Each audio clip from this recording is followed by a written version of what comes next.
Hoje, no quadro Encontro com o Autor, eu vou conversar com o doutor em Direito Público, mestre em Direito e advogado Fábio Martins de Andrade. Ele está aqui para falar sobre seu livro Modulação em Matéria Tributária, o argumento pragmático ou consequencialista de cunho econômico e as decisões do STF.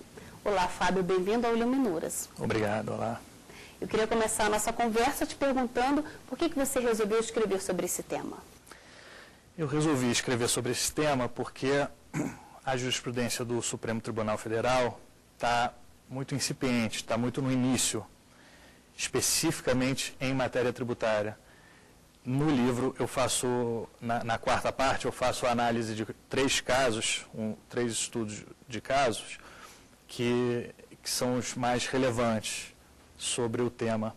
E não existe hoje uma parametrização, não existe uma moldura na qual a atuação do Supremo se contenha. Então, a intenção foi criar algumas regras, parametrizar de alguma forma essa experiência nova que está sendo a modulação, especificamente em matéria tributária. E, Fábio, o que seria o argumento pragmático ou consequencialista de cunho econômico? No jargão popular, dá para dizer que seria o argumento do rombo das contas públicas. Se você reparar, o telespectador reparar, às vésperas de um grande julgamento tributário no Supremo Tribunal Federal ou em outro tribunal, STJ, por exemplo, há notícias na grande mídia impressa e televisiva sobre o argumento do rombo. Se o julgamento for contrário aos interesses do fisco, isso causará um rombo de tantos bilhões nas contas públicas, e aí a única variação é em que órgão que isso vai recair, ou Previdência, ou, educação, ou, enfim.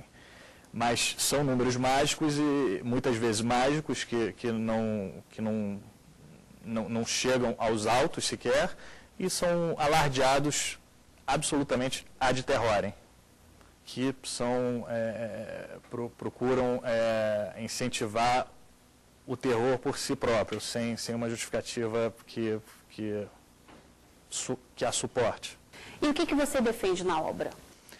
Na obra eu defendo uma tese bem simples, que é a seguinte: partindo da premissa de que a modulação em matéria tributária, a discussão em torno da modulação em matéria tributária veio para ficar, eu tento parametrizar, tento colocar algumas regras a serem seguidas no julgamento, na análise da modulação, especificamente em matéria tributária. Essas regras não considero um ponto de chegada, a obra nesse sentido, embora esteja concluída, considero que na realidade, um ponto de partida. A intenção é justamente suscitar o debate, fazer isso que nós estamos fazendo aqui, e para que se chegue a uma moldura, a um adequado regramento de como usar esse instituto tão relevante e importante que é a modulação. Bom, na obra você também diferencia as decisões políticas das judiciais. Quais são as diferenças e por que elas são importantes? Essa distinção é muito relevante pelo seguinte: nas decisões políticas você tem uma série de fatores influenciando-as, como, por exemplo, conveniência e oportunidade, que nas decisões judiciais não se aplicam. As decisões judiciais, especialmente da Suprema Corte, que é a Corte Constitucional no Brasil por excelência, essas decisões precisam e se pautam sempre pelo parâmetro constitucional. Então, o parâmetro dos dois tipos de decisão, as políticas e as judiciais, esse parâmetro é diferente, é diverso. E o pragmatismo é justamente a pedra de toque das decisões políticas. As decisões políticas precisam ser pragmáticas, elas precisam pensar nas consequências o tempo inteiro, precisam olhar adiante. As decisões judiciais não têm tanto esse caráter, elas precisam se ater ao caso, elas precisam se ater aos argumentos envolvidos, elas precisam se ater aos argumentos jurídicos e ao parâmetro constitucional. Eu também gostaria de conversar agora especificamente sobre a questão da modulação, mas a gente pode falar sobre isso no próximo bloco. O Luminuras vai para um pequeno intervalo e volta daqui a pouco. Até já.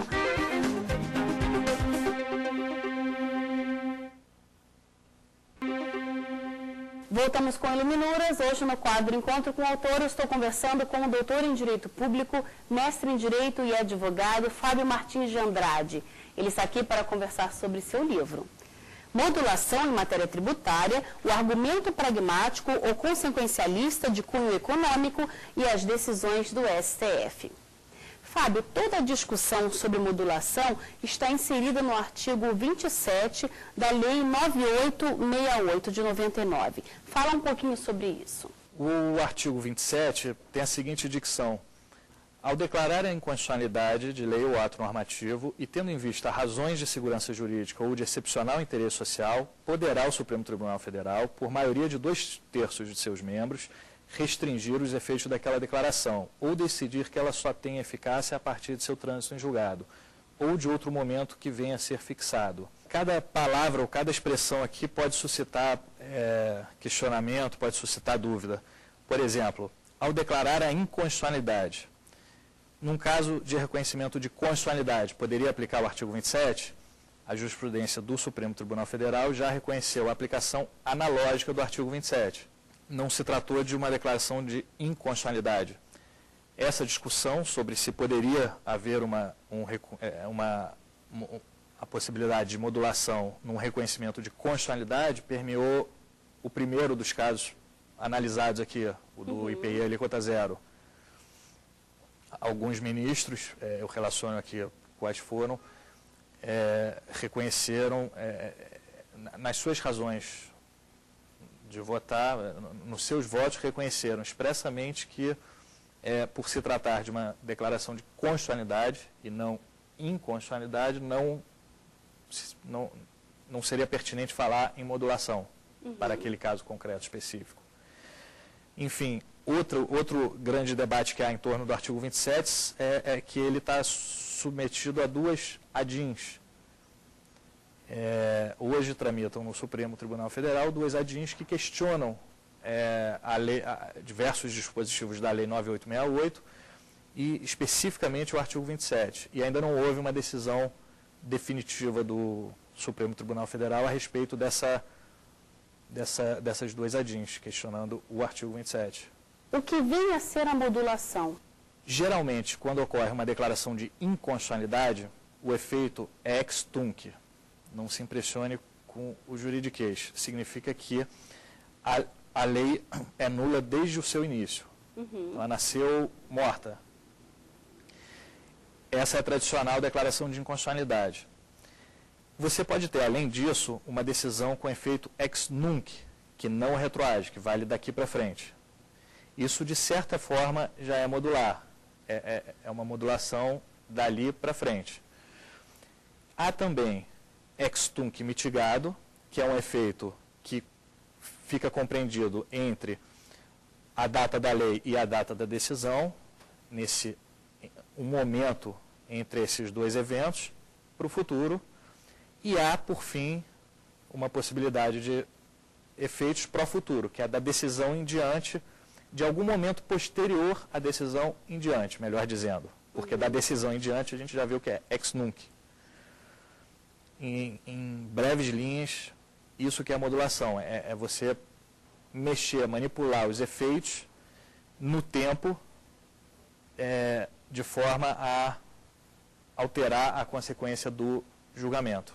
Na quarta parte do livro, você faz a análise de 3 casos, não é? Fala um pouquinho sobre eles. Os 3 casos que eu escolhi pegar aqui para fazer realmente um estudo de caso, eles são minuciosamente explicados. Os votos dos ministros são relatados. No final eu faço teço comentários críticos meus de cada voto, alguns de maneira positiva, outros de maneira negativa. A relevância desses 3 casos é o seguinte: esses 3 casos são os principais em matéria tributária que onde se discutiu a modulação. Tiveram outros casos em matéria tributária de menor importância, por exemplo, o IPTU, alíquota progressiva, por exemplo, o Fundo Rural, que foi posterior ao livro, posterior à tese.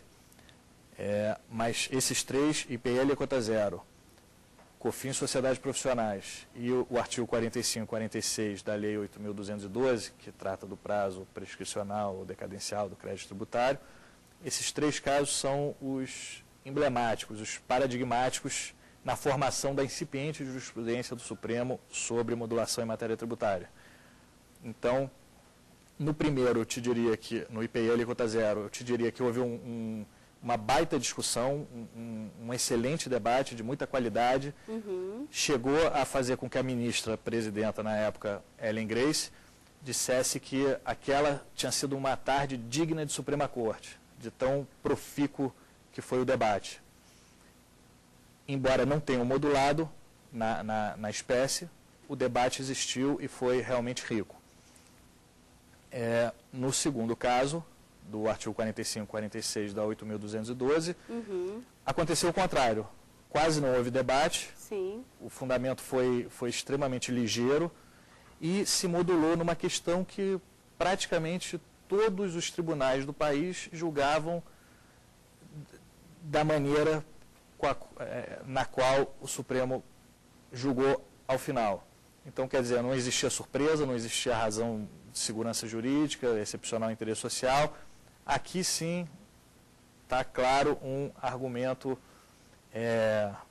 pragmático ou consequencialista de cunho econômico, ou o famoso argumento do rombo das contas públicas, que pode ter feito com que o Supremo, naquela ocasião, adotasse a modulação. O terceiro caso, da COFINS sociedades profissionais, houve um debate e, por fim, decidiram não modular. Fábio, muito obrigada pela sua presença e parabéns pelo livro. Obrigado, eu que agradeço.